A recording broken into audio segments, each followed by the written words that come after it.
Jadi hari ini Mami mau cerita tentang kejadian yang cukup tidak menyenangkan pada saat Mami pergi liburan ke puncak sekeluarga bersama dengan 4 keluarga besar. Jadi kemarin di tanggal 1 Oktober 2021 kita pergi ke puncak untuk merayakan ulang tahun Luise yang keempat tahun yang sempat tertunda selama 3 bulan. Dan kita rayakan tanggal 2 Oktober di 2021 di Hotel Amaryllis Puncak. Nah, setelah udah selesai ulang tahun, besoknya di tanggal 3 kita rencana mau ke Taman Safari sekalian pulang. Nah, perjalanan kita setelah kita keluar dari villa menuju Taman Safari, kan puncak itu kan ada 2 arah ya, arah naik sama arah turun ya. Nah, aku di arah turun nih guys, Mami di arah turun. Kita udah ngantri selama 2 jam gak gerak karena emang posisi macet. Lalu tiba-tiba ada mobil di sebelah kanan, dia mau nyelip masuk nih ke kanan. Jadi dia motong gitu, motong mau nyelip masuk ke kanan. Otomatis karena mobil kita kan gede, Hyundai besar juga kan, kita kan nggak mungkin kasih dia masuk juga kan. Suami juga nggak kasih dia masuk, jadi cuma stay diem aja. Lama kelamaan karena si mobil ini tuh berusaha banget untuk masuk, itu Suzuki mobilnya ya, plat Jakarta. Dia berusaha untuk masuk, kena baret di belakang. Nah, karena suami Mami kurang seneng, ya iyalah siapa sih yang seneng kalau mobilnya dibaret ya. Udah ngantri-ngantri, kita sebagai warga negara Indonesia yang baik, ngantri yang bener, tiba-tiba dia ambil dari kanan dan ngebaret mobil kita, otomatis kita ya ada agak sedikit emosi. Lalu suami Mami malah ya udah diemin gitu, kayak sengaja gitu dimakin dia kan baret kan, ya udah agak ke kanan dikit nih. Terus dia malah baret kenceng banget sampai dia kabur ke depan. Ya udah, mobil dibaret ya sudah nggak apa-apa, nanti kita bisa asuransi dan kita nggak marah, bahkan kita nggak ada niat untuk ngejar mobil itu. Tapi ternyata nggak berapa lama, 500 meter kemudian mobil dia di sebelah kanan, 2 orang cowok dia keluar lagi nelfon-nelfon dan ngumpulin orang-orang rame-rame. Ternyata bener aja, mobil Hyundai kita di stop sama mereka. Lalu orang itu suruh stop, turun lo, tabrak lari. Kan suami Mami kita nggak mau kabur gitu loh, kita mau ambil ke kiri, ambil lapak kosong, jangan berhenti tengah jalan. Karena kalau berhenti tengah jalan puncak kan bikin macet parah ya. Kita langsung ambil ke kiri, dia malah ambil pembatas jalan yang orange, mukul-mukul mobil kita dan bilang pukulin sampai mati.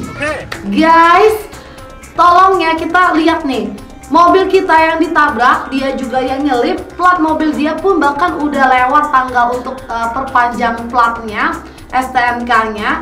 Dia mukul mobil kita dan ngumpulin orang untuk mukulin kita sampai mati katanya. Oke, suami Mami turun karena Mami takut suami Mami emosi dan mukul orang duluan. Kan kalau kita mukul orang kan kita salah dong. Jadi Mami turun untuk berusaha ngalangin suami Mami jangan sampai ada main tangan. Kita ngomong aja dan kita videoin aja apa yang pengen dia lakukan. Dan yes, Mami videoin, cuma ini Mami blur ya semuanya karena Mami takut kena ITE, ya kan nggak boleh ya hukum Indonesia. Kita videoin semuanya, gimana cara dia neriakin kita, fitnah, bilang kita tuh tabrak lari. Tabrak lari. Lihat polisi aja, mulut pakai yang benar. Tabrak lari. Udah, ada cara lain. Tadi kamu yang saya nggak ada cara. Saya belok ke kiri, kalau kamu nggak halangin, saya jalan terus, nggak ada masalah. Kamu nyelip loh kak. Kamu nyelip loh, kamu nggak antri loh. Kamu udah kantor polisi lo. Udah lo pergi kantor polisi lo. Jadi orang nyelip nggak antri. Dia yang kronologis siapa? dia nyelip nggak antri guys. Terus dia marah-marah cari orang. Dia cari orang buat ributin kita. Dan minta orang-orang untuk mukulin kita. Itu benar-benar nggak bagus banget. Bahkan dia bilang gara-gara mobil kita, mobil dia rusak parah. Iya, mobil dia juga baret, mobil saya juga baret gitu loh. Tapi dia ngumpulin orang kayak bikin amuk massa biar orang-orang tuh nggak suka sama kita dan mungkin mau mukulin kita. Untungnya pada saat itu kita ada 4 keluarga besar, ya badannya gede-gede, kita rame juga ya. Untungnya karena kita rame, jadi terselesaikan nih. Jadi maksudnya, ayo udah kantor polisi, habis adu bacot segala macam, kantor polisi, oke, kantor polisi. Kita naik mobil lagi, dia tuh ya nyelip lagi dari sebelah kanan, dia nyelipin mobil-mobil. Oh, bener-bener nggak ada aturannya guys. Dan plat mobilnya aja STNK-nya udah mati sebenarnya. Sampai pas di pintu masuknya Taman Safari ada polisi jaga kan, dia lapor sama polisi. Akhirnya kita di stop sama polisi, disuruh untuk selesaikan masalahnya. Kita turun, oke, mau langsung ke kantor polisi silakan, kita nggak takut toh, kita juga nggak salah kan. Kita ditabrak, kita nggak minta ganti rugi, malah dia yang nabrak, dia minta ganti rugi sama kita.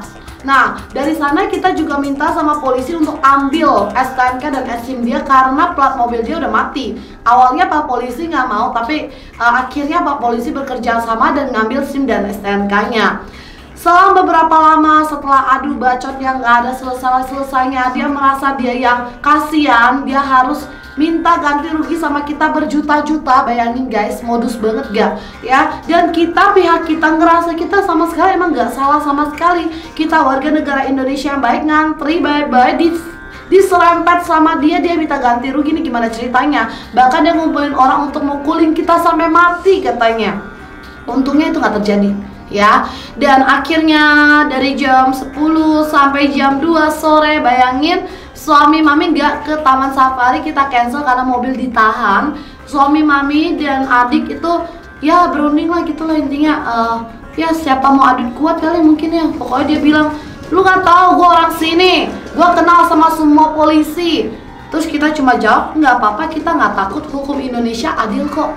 Siapa yang salah pasti bakalan kena juga kok di kantor polisi. Mau ke polisi silakan. Dan finally, setelah udah berargumen cukup panjang, orang itu udah telepon sana telepon sini, mungkin udah capek juga, dan emang dia salah gitu loh. Dia nggak punya perlawanan dan nggak punya power di sini. Finally dia bilang dia swah, maksudnya dia udah nggak apa-apa deh, nggak usah lanjut deh, nggak usah perpanjang, dan nggak minta maaf, langsung pulang gitu aja.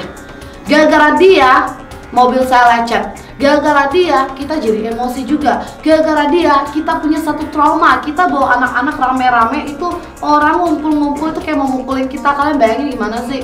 Gara-gara dia, acara kita sekeluarga mau ke Taman Safari, happy, gagal total.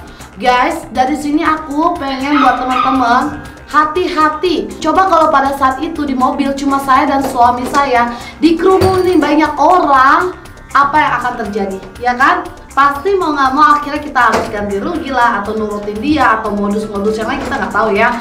Pokoknya hati-hati, be careful di jalan. Kita nggak tahu apa yang akan terjadi di jalan, semua bisa terjadi.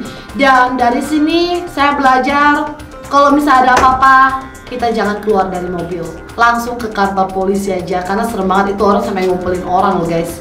That's all untuk pengalaman mami yang kurang menyenangkan di puncak. Semoga ini bisa bermanfaat buat kalian. Kalian sendiri pernah nggak ngalamin ini? Share pengalaman kalian di kolom komentar.